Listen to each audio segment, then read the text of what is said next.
Buenos días, damas y caballeros. Over the weekend, meron naman bagong gimmick, as we reported earlier, itong mga DDS at meron sila ni-launch na grupo na ang tawag ay Rage. So coalition of hundreds of organizations daw. At nakita sila doon sa historic Club Filipino last Sunday. Pero ang nakapagtataka, wala si Vice President Sara Duterte. So you would think na itong coalition na ito is meant to support her, and gano'n naman. Sinasabi nila it's meant to support Sara Duterte. Pero why is Sara Duterte not present? I think nasa Tawi-Tawi ata siya. And then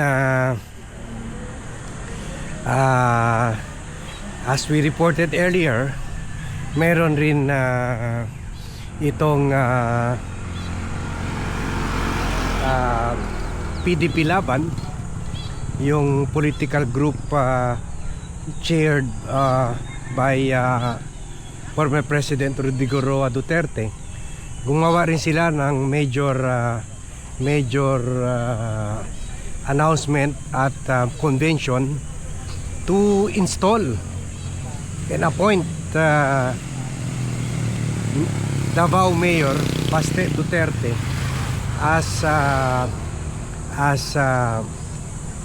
President of PDP Laban, kasi ngayon acting Vice President siya. So again, wala na naman si Sara. She was in Zamboanga. So ang question, ano kaya, are there we already reported na yung sa PDP Laban ang nagmaniobra doon si Bongo. Ito naman si Bongo absent doon sa Rage Coalition formation or convention o launching. So does this mean two warring groups, kasi di ba nag-aaway itong grupo ni Bongo at nila Vic Rodriguez, na sila naman nag-launch itong Rage Coalition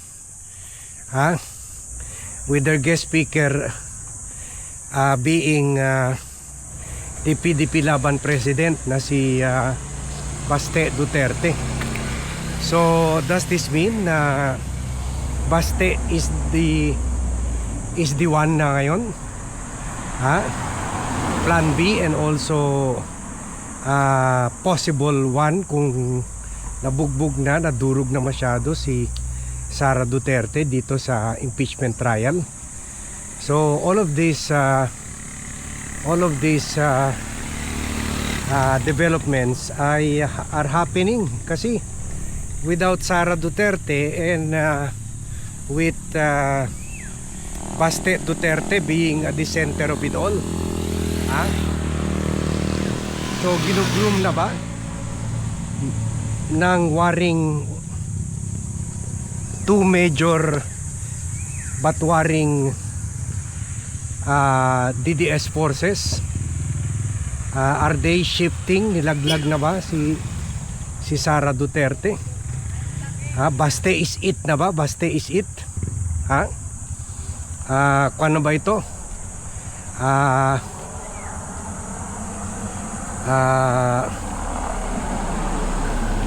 Go Baste. Go Baste, or pwede rin Baste na ang presidential candidate with Go as the Bongo as the vice presidential candidate, or vice versa, considering meron ng 27 million votes si Bongo sa senatorial election. So parang pwede rin, siyempre pwede rin naman pwede rin naman na parang bigyan lang ni Sara si Baste, pinagbigyan lang ng opportunity to shine, na to take the national political stage, kasi until now mostly hanggang Davao lang si Baste. So pwede rin yun, pero di ba, mas symbolic sana, mas pwede naman pinasalita niya si Bongo, pero she should have been at that rage event, at that rage launching sa Club Pilipino, or she should have been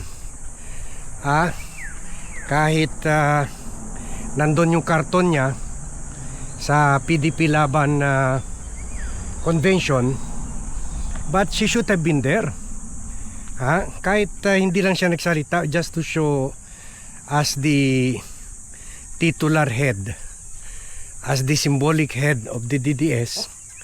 Wala na kayong tatay niya, she should have been there. So dito nakikita natin na parang in effect, kung ganito na nga nangyari, parang nasa sidetrack si Sara, parang pag-amin na ito ng mga DDS na damaged goods na si Sara, lalo na kung ma-impeach ito, or kahit hindi mo ito ma-impeach, pero mabubugbog pa rin ito sa mini trial from the PR point of view, mini trial dito sa impeachment hearing, clarificatory hearing. Kasi diba, tulad ng sinabi ko, tayo mga judge, tayo magiging judge niyan in the court of public opinion, in the court of public opinion, as well as in the legal court, but more so in the court of public opinion, kasi hindi pa naman ito trial, itong clarificatory hearing.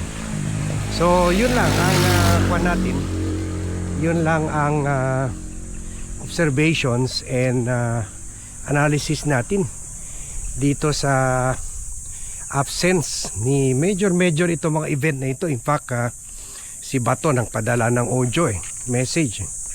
Kumbaga, this is lalo na yung kahapon, yung rage, kasi yung mga kwanata, mga major DDS organizations ang naroon to give support. But where is Sara? Bakit nasa tawi-tawi siya? So mukhang many things are happening sa mga DDS groups without Sara. So ito na ba? Is this the new kwana? Or tingnan natin, baka strategy rin ito. They want us to believe na it is Baste para maalis sa line of fire si Sara, para kay Baste mapunta yung mga atake. So we'll see. Pero the bottom line is parang sa ngayon, from the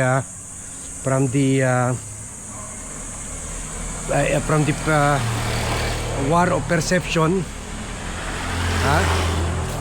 if you look at it, bakit absent si Sara? So the message is to the people, ay nilalaglag na si Sara. So we'll see kung ganito ba talaga ang senaryo. But bottom line is, grabe ang pag-aaway-away within the DDS coalition, within the DDS groupings. So this will only serve to strengthen sino mang kalaban nila, lalo na sa third force, provided, unlike the DDS, they will remain united behind a common candidate. So yun, thank you very much everyone for watching.